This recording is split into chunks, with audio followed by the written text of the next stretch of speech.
Nora Speaks is a weekly podcast that tugs at the soul and consciousness of the Black community.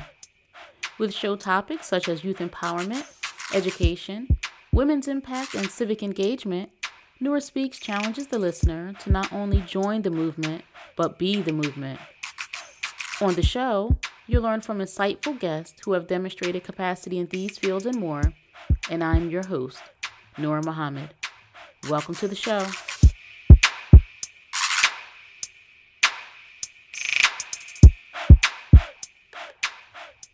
If you want something, just go for it. Just don't think that you have to have everything together to do it. Just like figure it out along the way because that's part of the fun part. I talk to a lot of entrepreneurs who are like, oh, I have to have this and this and this and this before I could start. And a lot of people like plan themselves out of having a business essentially. I am beyond excited to bring you this week's guest, Nisha Blackwell. Nisha is the founder of Knotzland Bowties. That's Knots as in Knotz. Nisha founded Knotzland in August 2014 as a self-taught seamstress. I learned about Nisha and Knotzland on a lazy Sunday morning while watching the Sunday morning talk shows. A Google commercial ran and described her journey from unemployed to businesswoman. She defined creating something from nothing. Immediately, I reached out to her, and in our initial conversation, I was even more impressed. Knotsland bow ties are created from recycled textiles discarded by upholstery companies and textile manufacturers. Knotsland prides itself for taking the best of these discards and reusing them to create stylish and sophisticated bow ties. To date, they have rescued over 1,700 pounds of textile waste that would have been dumped into the environment. In addition to rescuing textiles and the environment, Nisha also is doing her part to rescue her community. She does this by inviting local women into her shop to learn how to sew for themselves and others. And as Ralph Waldo Emerson said, the man who knows how will always have a job. And with no further delay, please enjoy my interview with this dynamic guest, Nisha Blackwell.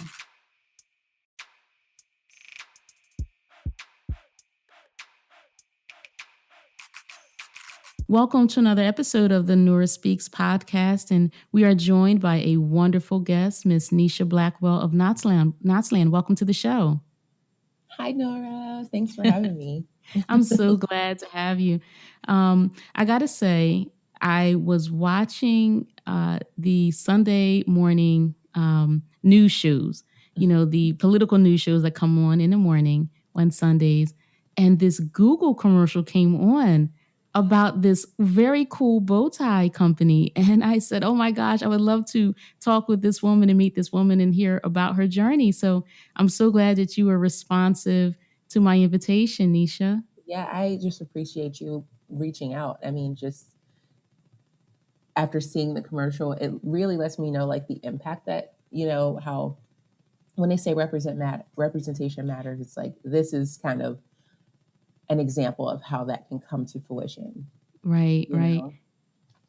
Yeah, it was a great commercial, and I love the story of essentially creating something where there was nothing.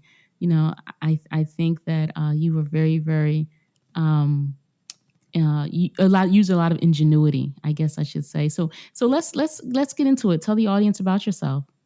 So my name is Nisha Blackwell, audience, and I am the founder and CEO of Knotsland Bowties.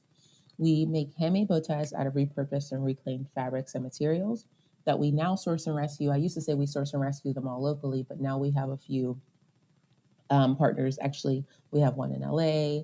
We have a partner in Jersey. So it's starting to grow in terms of like the amount of people who are sending us. So we source and rescue fabric waste from all different places, reclaim it, clean it, and reuse it to make bow ties.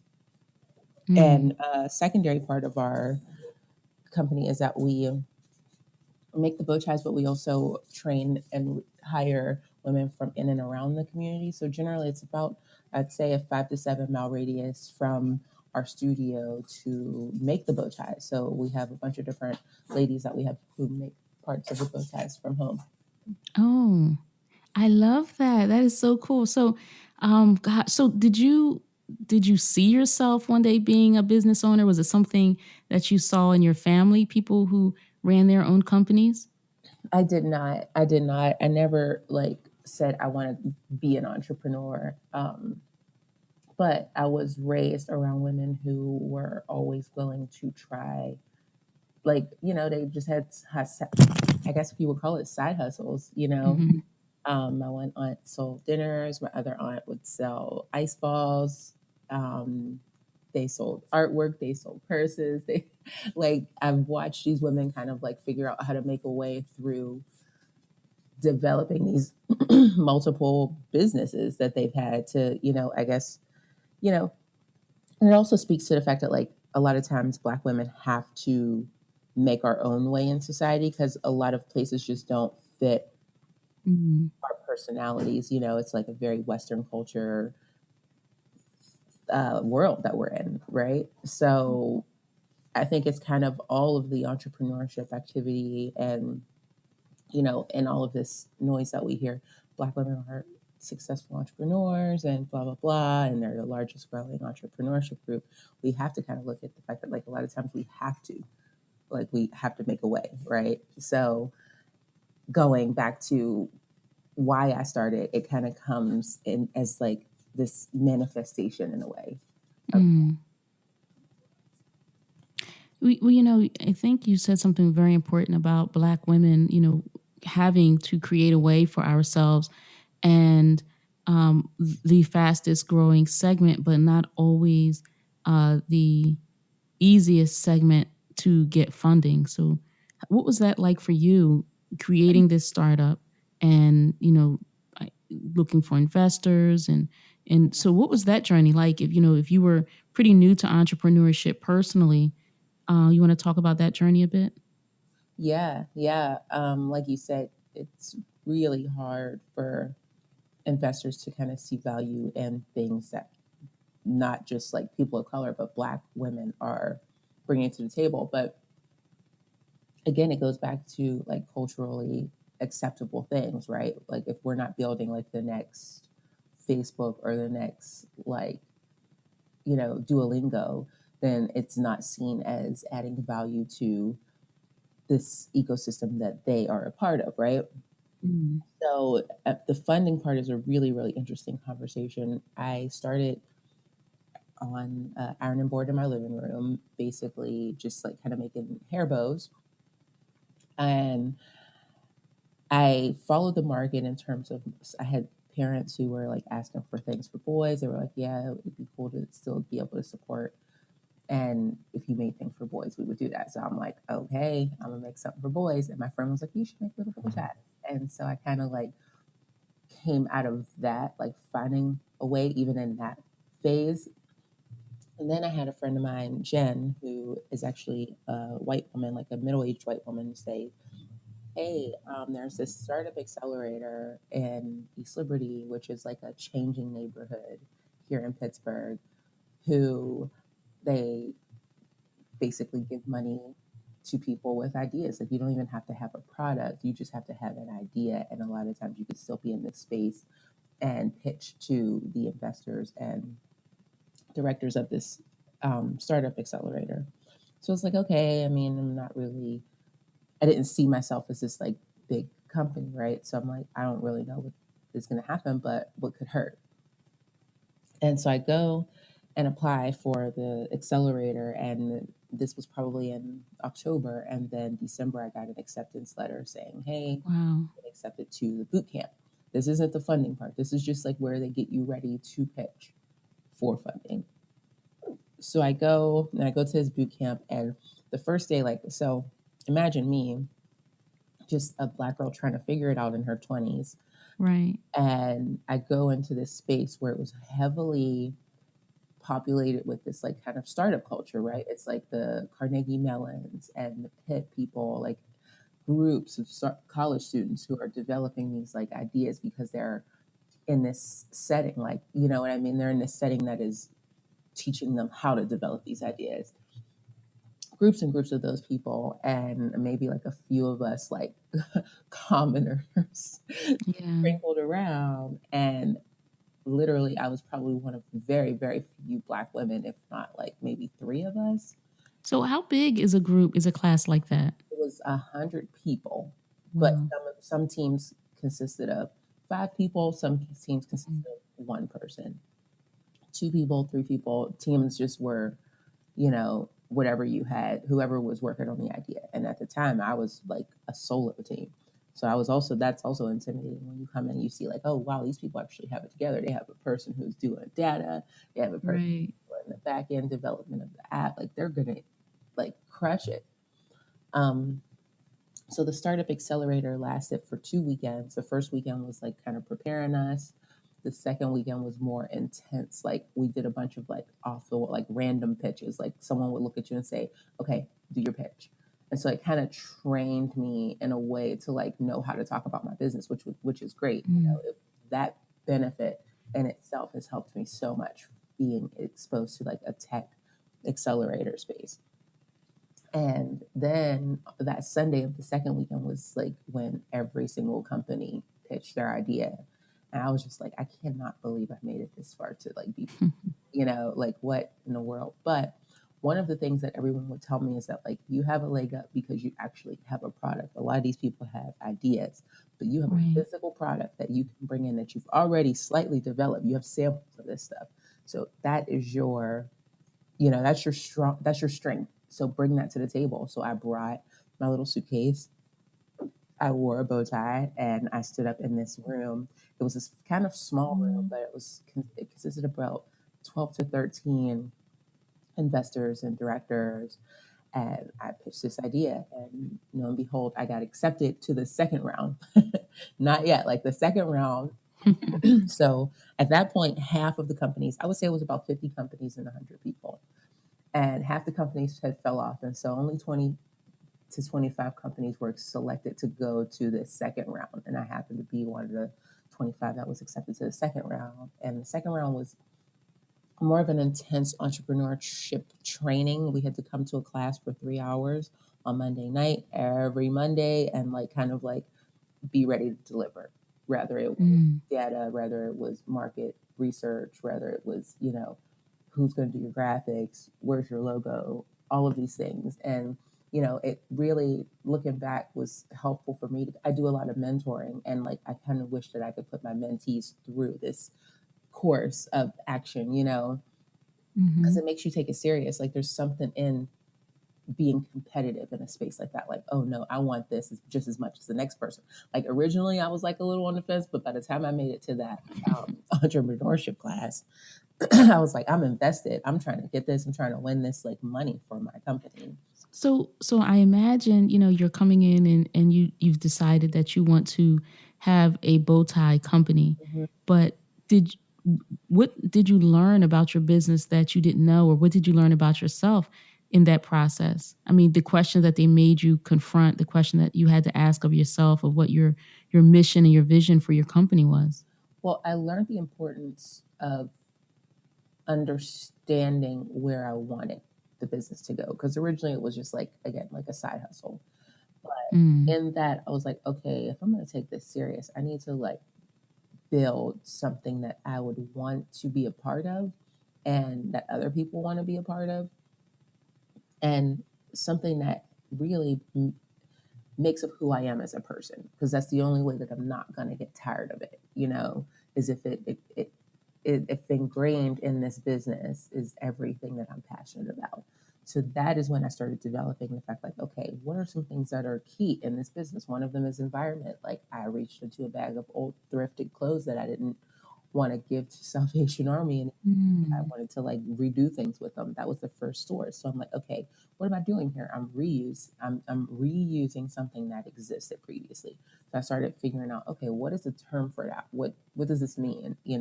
And what are the environmental implications? Like we're kind of having a positive impact on the environment. Absolutely. That's something we should talk about in this business. And that's something that should be built and ingrained in the business moving forward. Then I'm like, okay, so I have one really good thing, but I also need to figure out how, because I've always been really community oriented, and like I would go, I was a part of AmeriCorps and Strong Women, Strong Girls, and this program called G-Tech Strategy, which helped individuals understand more about like the localized environment, like their soil, and so I'm like, these things that I'm passionate about, like, and another one of them is people, and kind of Mm-hmm. like this idea of making sure that people aren't left behind, or people have resources like I needed resources. So that's when I was like, okay, so we're going to make sure we make all of this locally, and we're going to keep the environment. And that in itself was like, okay, we're solving two kind of big things at once. What does Absolutely. this even look like, And in that, I was like, okay, that's when I started thinking about and having conversations with other people around, like, oh, what you're doing is social entrepreneurship. Like, you are a social Mm-hmm. entrepreneur. You're developing a social enterprise. Like, this is a new thing in business where you can kind of like take it to the next level. It's sort of like nonprofit and business mixed together, but it's like saying, telling the world, like, you can have a business, but you can also do good. And I was like, Right. wow, this is cool. This is me. This is Right. where I'm supposed to be. Um, that's not easy to build, because it's also not the prettiest for investors, because it doesn't have the most immediate returns. So even today, to this day, it's like, how do I wrap my mind around having a social enterprise, right? But yeah, it's definitely been a journey. Definitely been So how many rounds was there in the program? You said you had made it to the second round, a, which was the, I guess, the entrepreneurship training, the business training. yeah. There were 2 rounds. Um, so after this, after I made it into this second round, it was about an 8-week entrepreneur course, and after that course, you had to pitch, like repitch, and in this second pitch, Mm-hmm. had to basically deliver all of your findings and really take your original idea and pitch, and like how you got in, that was like out the door. It's like, what have you learned, and how are you going to make this into a business that's lucrative? And I pitched that second time. The second time, I had my brother up there with me in a bow tie, and I decided to just like take on the business Mm. while he was like my model. And afterwards, we got a huge like round of applause, and I was like, wow, I can't believe I just did that. And we got accepted into the Startup Accelerator. And the Accelerator is a year-long program. So basically, they give you seed funding, but they also take you in and give you a co-working space, like a desk, to kind of like build this business, and just being around other entrepreneurs who were hungry. There was a class there previously that were like entrepreneurs in residence, so they had kind of just went through some of the things that we were figuring out. So it's great to kind of be in that space and be exposed to those individuals who were a little further ahead in their business, but also still like new enough to be like, oh yeah, I'll just call them for you, you know? Right. Right. Right. Yeah. That is so cool. I saw your brother in the Google video. He seems to have such a love and admiration for you. And in the video, it stood out to me when he said that you are single handedly saving Homewood. Mhm. That's the neighborhood that you're in there in Pittsburgh? Yeah. And as I mentioned earlier, Homewood is a changing community. I mean, obviously, we know that the whole country is in a shift right now. And whether it's for good, bad, indifferent, things are happening, right? And being able to have and build something in the midst of change in its own is kind of like a radical thing, because like it's hard to, and it's a lot, because you put so much on yourself to want to be a part of positive change, but then also you have to make sure that you're growing your business. Right. So he's kind of watched me try to like have one foot on the pulse of like the neighborhood and what's happening, so I could tell my neighbors and people, like, hey, this is how you apply for some of the new housing that's coming. Hey, this is how you get Mm-hmm. these loans. But also being an example of someone who was able to like grow. I think it's really Mm-hmm. inspiring for a lot of people, particularly my little brother. He, yeah, he's been right there to see the whole transformation of this.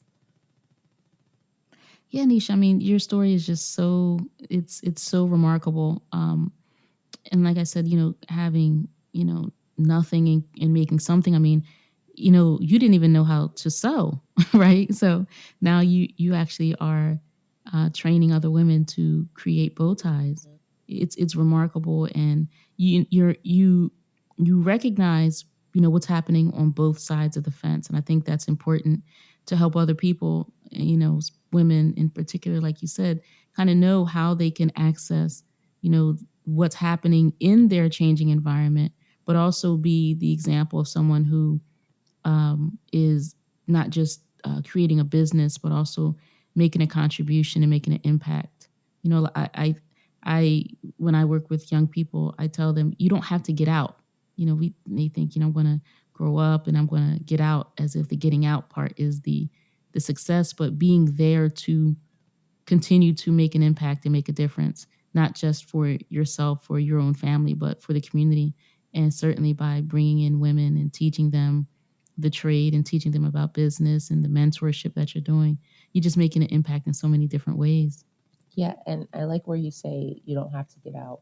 You can kind of make an impact. It's interesting because it's really easy for people to, folks say, I'm moving over here, I'm moving here, and just gonna like, you know, leave and not have to worry about it. And I mean, a popular one is I'm moving to Atlanta because that is the holy grail Oh, for yes. Black folks. Yes. The Mecca, Black Mecca. Yeah, but it's like, how do you real change comes in staying in a city, being a part Hmm. of the positive like things that it could be, and staying when everyone else is leaving is like a thing. Hmm. Right. Yeah, I could go on and on about how, you know, just building where you are. And I mean, if everyone leaves, we'll never be able to progress. And if you leave, you'll never, others won't see an opportunity. And Hmm. building things that, okay, you look around and you're like, okay, things are changing. I love working with tools. I love working with my hands. What if I created like a construction company, start Hmm. getting some of this access? What if I create a restaurant because more people are going to be here now? What if I Right. create, oh, I like making soul food. What if I made like vegan soul food on my menu, So I think the challenge for us in changing community is not just like building business, but building businesses that are diverse enough to withstand the change. Like even if you physically can't still be there, your business can still kind of survive in this like changing space, and you're still because Mm. you're still a Black owned business, and with roots there. Right. Wow. Yeah, you said roots. I was just thinking, of anchoring yourself in some way. Mhm. Absolutely. Yeah, that's great. So, so let's talk about Knotsland. And uh, I know you're online. Are you in any retail stores? Yes, we're in a number of more small boutique retail stores. Hmm. We're in a couple museums in and around Pittsburgh, as well as have an account with one of the top menswear stores here in our downtown area. That was like a big, whatever, not celebration. That was a big moment for us. Most Sure.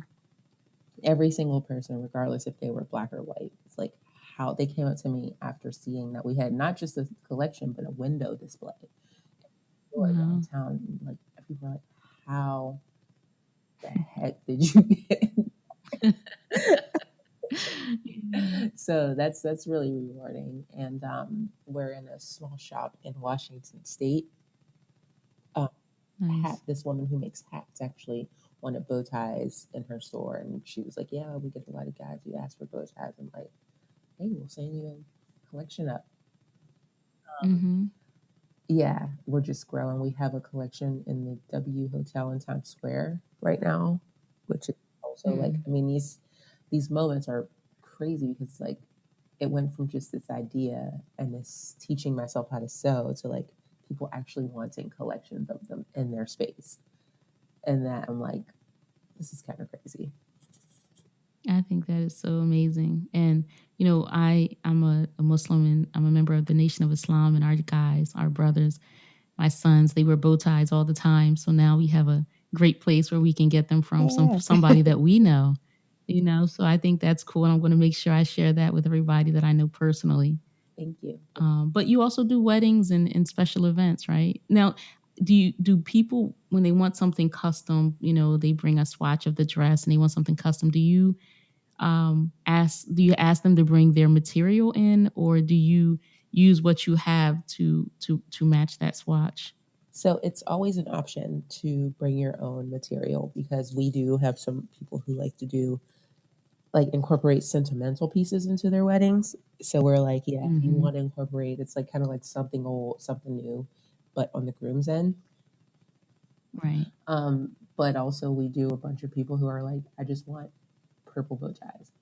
Show me all your Yeah. purples, and we'll go and pull out fabric samples, and we'll create a sample card for them to kind of do some color matching, and that works out really well. I mean, it's also interesting because we have people who will come to us like, I want 20 black bow ties for my wedding, which it's crazy that like they know when someone comes to us and wants 20 black bow ties in the studio, we're all joking around like, yeah, you could have any bow tie in the world and you pick an all black bow tie.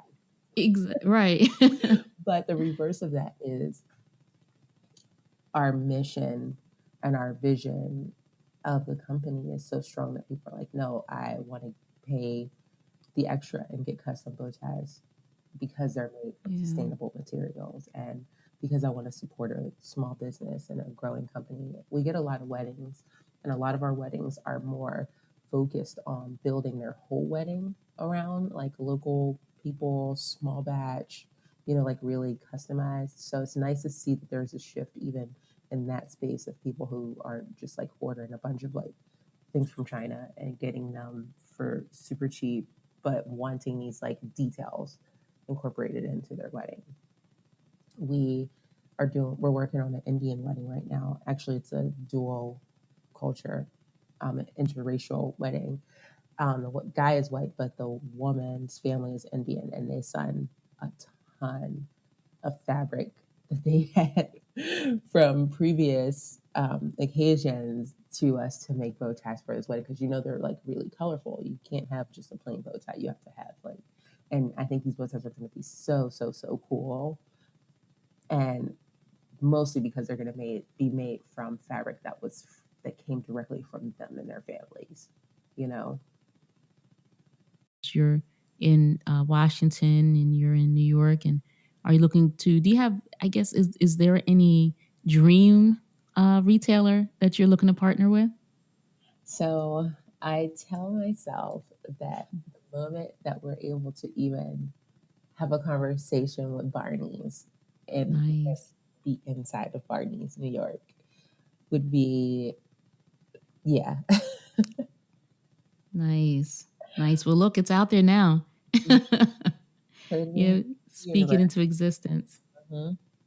Yeah, and just really over the next couple of years, we're still a very young company and we've done a lot in a little bit of time. So I'm just really looking forward to just figuring out a little bit more who our direct markets are. I mean, Mm, it feels like these first years are composed of more market research in a way, like who's your mm-hmm. customer, who's the top, selling segment of the business. A lot of times I'm like, I think it might be weddings, but then I'm like, actually, um, the boutique retailers are really coming out. Like, so it's going to be cool to see the different sectors as they grow and emerge and maybe merge with one another. Mm-hmm. Yeah. So, what is this? What? How have you changed in this journey? So, how old is Knotsland now? So Knotsland is 3 years old. Um, Mm, really, it has changed me more professionally because I previously had worked, at different jobs and different spaces that I didn't really love and mm, didn't get that professional development that I think I should have in those places. So I feel like it has. really allowed me to just learn that side and just like be in rooms and at tables and have conversations with people who I would have never even imagined, you know. And also, it has made me more courageous, Mm, brave, and more confident in like who I am as a person, as an individual, like my skills that I bring to the table, and all of those things. It's really helped with like just that self confidence that I was able to even build something and get it this far, you know. yeah, absolutely. I imagine in that accelerator program, you probably had to confront Mhm. a lot of that about yourself and grow in areas in a very, very quick pace.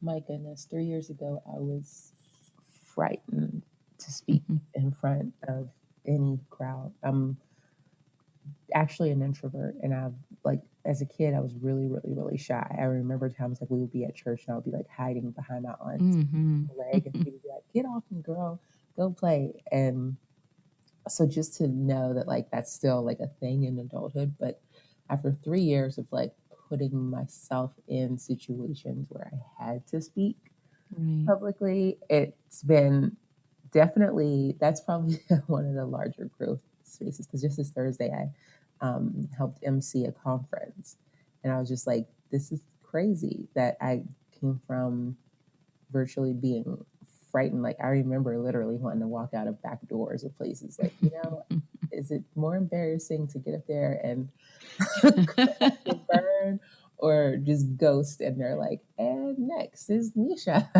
Right. and they're like, where'd she go? Seriously thought about those moments. So to see that evolve over time and be able to, even do those speaking things is a big growth space for myself. Yeah.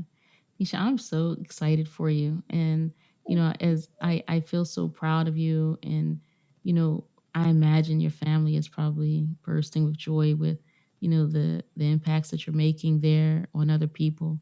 And at the end of every episode of Nora Speaks, I encourage listeners to be the movement. And that was one of the things that attracted me so much to you is that is exactly what you're doing there in Homewood and Pittsburgh, and I would encourage you to do so. You're like you know a superhero to so many, and you're such a role model to our young ladies and our girls of not running out but staying in and making a difference. And you're definitely an example of using what you have because that's exactly what you've done.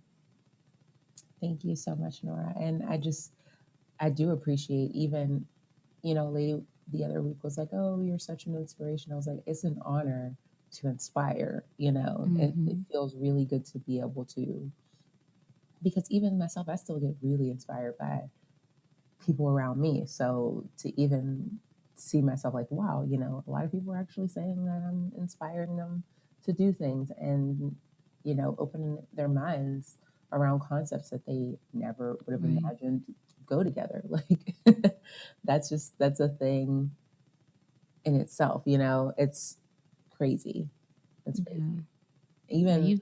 down to like the education piece of our pieces. I was talking to a lady at a conference and she develop an upcyclers club, which is like something because like we don't really have a space in sustainable fashion a lot of times. It's just she was like, yeah, I'm looking to like make the voice for the upcycler. Like, what are your unique needs as a person who is reclaiming things and keeping them from becoming discards and being horrible for the planet to like making new things. Like, so I'm really interested in that. And I was like, yeah, it's also a public education piece because people are like, oh, those are great bow ties, and they come over and it's mostly more secondary that they're repurposed. It's the first thing is that they're great bow ties, and so I think a Right. lot of Right. sustainable brands ride on the fact that they're like organic cottons and But you and have a great product.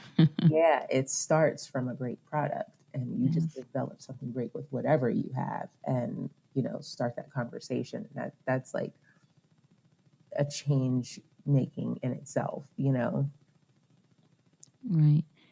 So I guess I imagine that for the manufacturers or the textile companies where these discarded, where you're sourcing these discarded materials, I'm sure that that's also a benefit for them as well.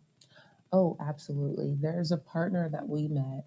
So, two things. When I first tried to think about, like, in the startup accelerator, they said, think about how you're going to scale. Where are you going to get a continuous source of fabric?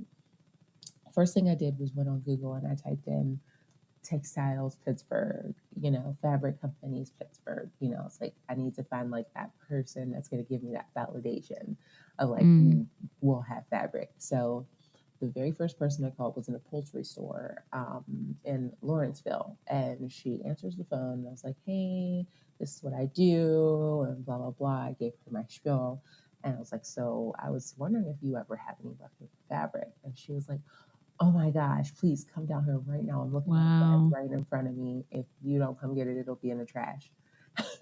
How amazing. I was like, How "Okay, amazing. we'll be down to get that fabric."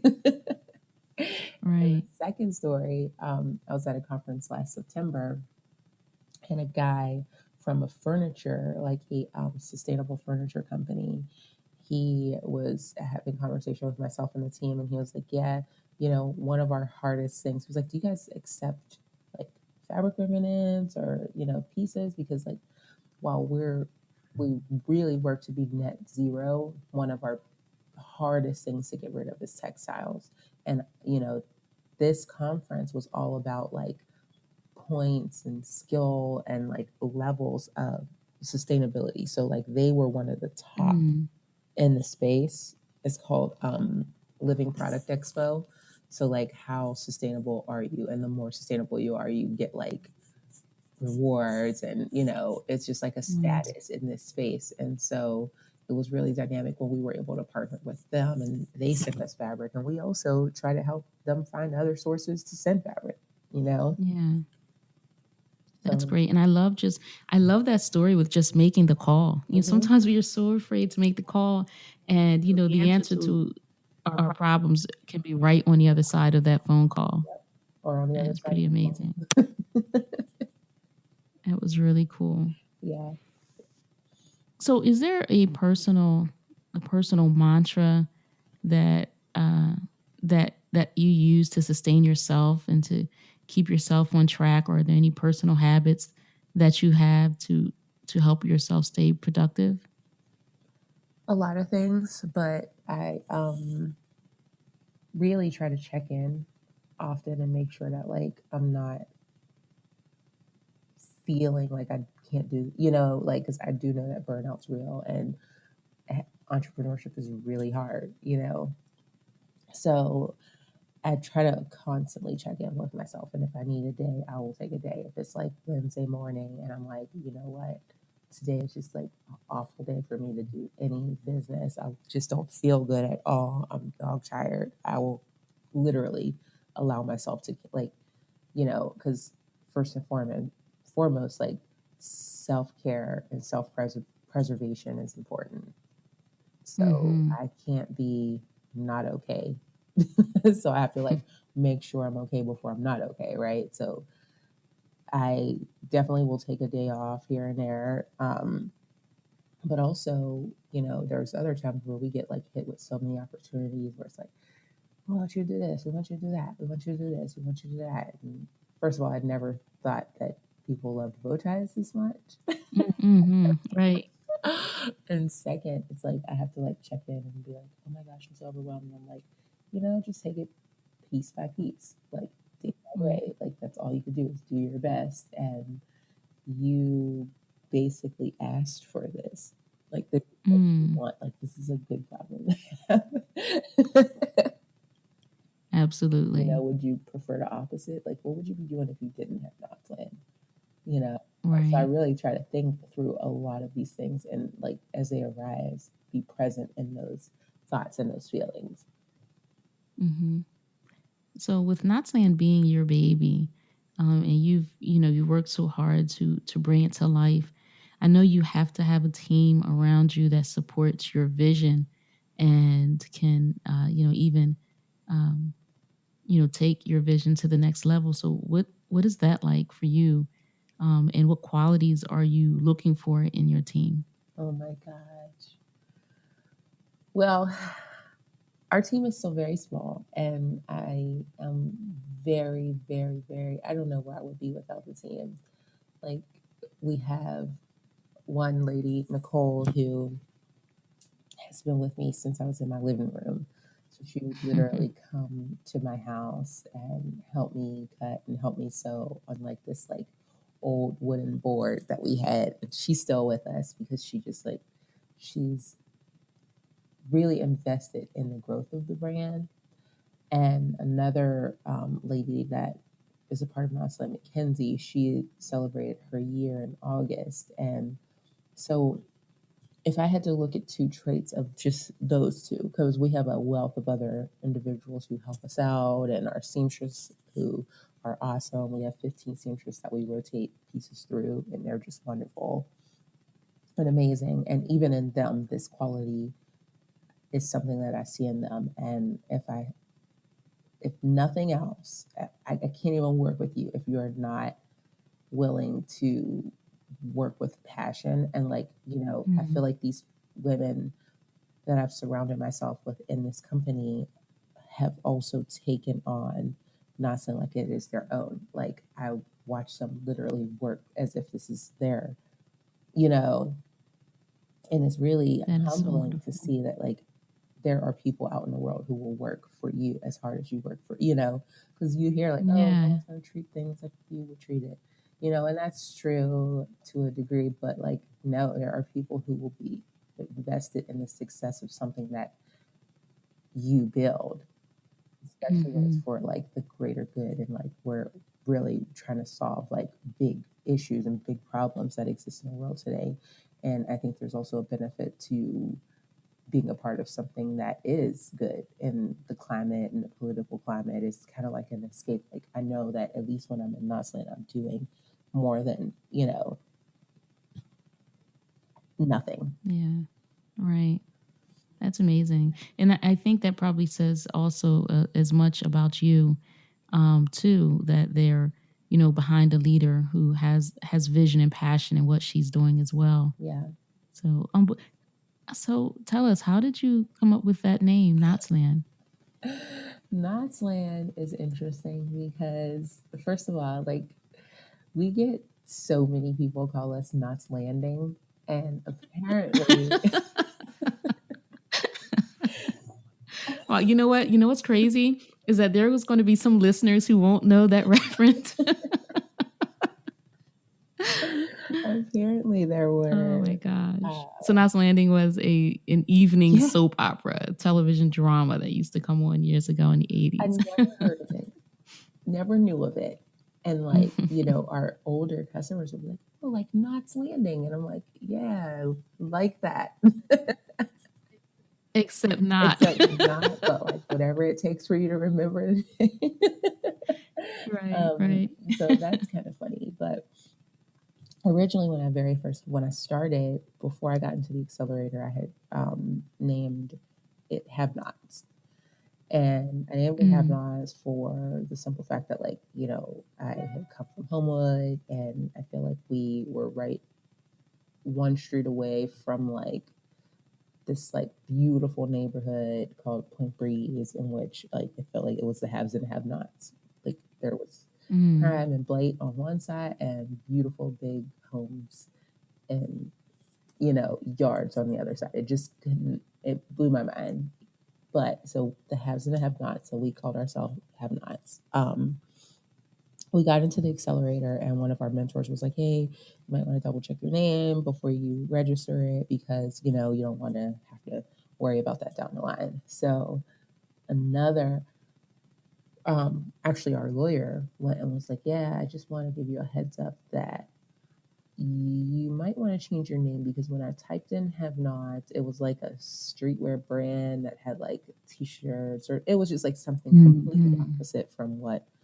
So the attorneys. Oh, so there was another company with the same name. Yeah, and so he had given me. He was like, "Well, we won't register until you figure out a new name." And like, that's kind of it's easier said than done, right? Because you have to think about like, what do I want the name of my business to be? Like, I was so bent on this name, And it was also a transformational time where we were like, okay, you have to take this serious now. It's not like a game, like you're actually going to take on some funding and register your business. Mm-hmm. So I had pondered over it for a couple days and I gave myself a deadline. And I think it was like the 4th of July. Yeah, it was the 4th of July because we were at my grandma's house and my grandma lived in this it's kind of like it's a part of Homewood, but it's like on a hill where like the projects are. And Mm-hmm. there's this beautiful view of the rest of Homewood and the city from up there. And we've always looked over there like for fireworks and, just because it's a beautiful view. And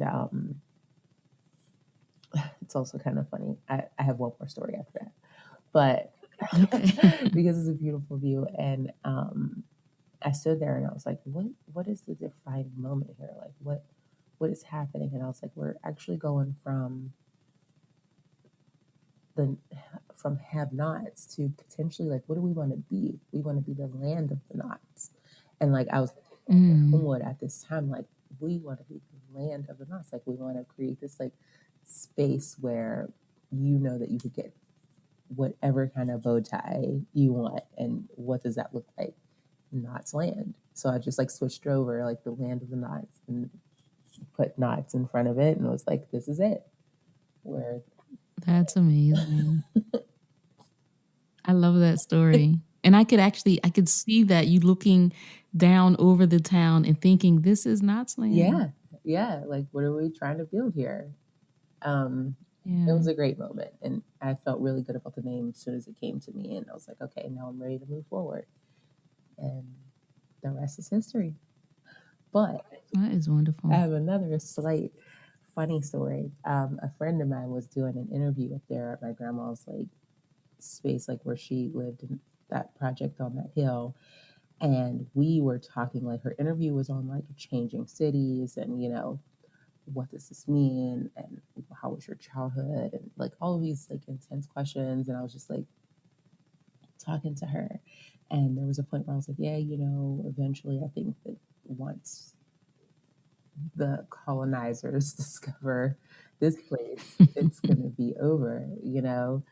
And lo and behold, at that very moment that I said that to her, there was a bike. There was a guy on a bike, like, that's a great view, eh? And he's in this like B Wow. roll of it happening. And I was like, this is crazy. Wow. Well, you see it there in Pittsburgh, and I definitely see it here in Camden, New Jersey. We see the face of the city changing, and it's not that it's changing, for the worse. It's the changes are good. We just, the residents who live here, we have to, like you Mm-hmm. said, we have to anchor ourselves in Mm-hmm. and create a place for ourselves in the change because we can't stop it. And I think stopping it is futile, Mm-hmm. but just anchoring ourselves in and creating a space so that we can enjoy this renewal, this change, this renaissance Absolutely. that our areas are going through. Absolutely. Yeah. Wow, Nisha, I have really, really enjoyed this conversation with you. I feel like I could talk to you all afternoon, and I'm sure you have many things that you have to get to. Um, but is there anything that you would like to say in closing? Well, first, before we do that, let's talk about how listeners can connect with you. So you can connect in a number of different ways, but our Instagram and Facebook is at Knotzland. One word, no separations or anything. And that's Yep. Knotzland. And I'm not really that active on Twitter, but I do have a personal Twitter, Natural Knots, where you might see me ranting about a TV show here and there, or probably also like talking about food or my boyfriend or my dog. So if you're into those things, I guess you can follow me on Twitter Yeah. at Natural Knots. Um, and yeah, yeah. Great. Thank you. And I'll make sure I put that information in this show notes as well as your website so Knotzland.com. that listeners can get on there and check you out and meet your team Yeah. and learn more about you guys and see the wonderful bow ties that you're making. But as I said before, is there anything that you want to leave listeners with? I really just want to say, if you want something, just go for it. Just don't think that you have to have everything together to do it. Just like figure it out along the way, because that's part of the fun part. I've talked to a lot of entrepreneurs who are like, oh, I have to have this and this and this and this before I could start. And a lot of people like plan themselves out of having a business, essentially. So if Right. you are passionate and you want it, just go for it and find the people you you could gel with and who will help take you to the next level. Because there's people out there. Yeah. It's like help people want to help you help yourself. Mm-hmm. Yeah. I mean, you said that, in you illustrated that so well in talking about your journey and just, in the woman who, told you about the accelerator program to calling up the upholstery company, Absolutely. But if we don't ask and if we don't start, then, You'll never we'll know. never get You don't there. want to like let something great not happen. Right. Right. Thank you for being a wonderful No guest, problem. Nisha. Thank you for having me, Nora. I really appreciate it. Thank you for listening to another episode of the Nora Speaks podcast. Be on the lookout for a new episode coming at you fresh next week. And as always, if you want to learn more about me and the work that I do, visit my website, norahmuhammad.com. Or if you have a listener question, email me at info@noraspeaks.com. You can also follow the Nora Speaks podcast on Facebook, Instagram, and Twitter at Nora Speaks Podcast. I'll be sure to include links in the show notes. If this show has value to you, please subscribe, rate, and review, and share it with family and friends. And be sure to check out previous episodes. And remember, don't just join the movement, be the movement.